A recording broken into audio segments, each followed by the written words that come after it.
Bonjour, c'est Emmanuel de l'Institut du Design Thinking. Dans cette vidéo, je vous explique tout sur nos ateliers de co-construction, aussi appelés ateliers d'intelligence collective ou ateliers collaboratifs.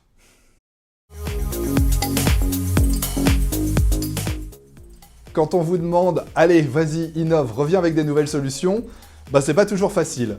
Il y a la méthode de mettre tout le monde autour d'une table et puis d'essayer de trouver des idées neuves, comme on peut.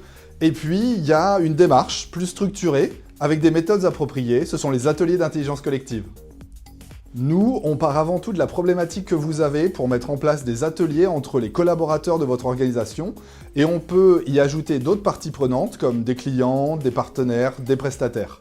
Le but de ces ateliers, c'est de créer une dynamique de groupe fertile, et de faire émerger un maximum d'idées activables pour aboutir à un plan d'action qui va susciter l'adhésion de tous, sans créer de frustration. Ces ateliers peuvent durer de quelques heures à quelques journées de travail, tous ensemble, en distanciel ou en présentiel.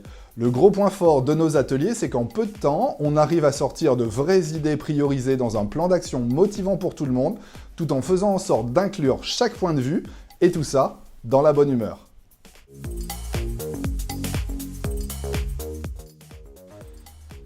Tout d'abord, on vous rencontre pour clarifier les objectifs de votre futur atelier, sa durée, le nombre de participants attendus et leur profil. Puis on vous propose un déroulé extrêmement précis avec les différentes étapes et les outils d'intelligence collective que les participants vont utiliser tout au long de l'atelier. Pour ça, on sélectionne les outils les plus appropriés parmi les meilleures techniques de creative problem solving, de design thinking, de démarche appréciative et plus largement d'intelligence collective.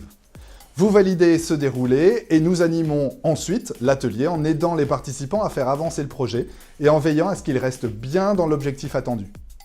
Une fois l'atelier terminé, nous pouvons, si vous le souhaitez, réaliser un compte-rendu précis des solutions trouvées par les participants ou même rédiger un livre blanc qui pourrait être partagé en interne. Alors n'hésitez pas à nous contacter et à nous poser toutes vos questions sur le site de l'Institut du Design Thinking dans la rubrique Contact. On se fera un plaisir de vous répondre.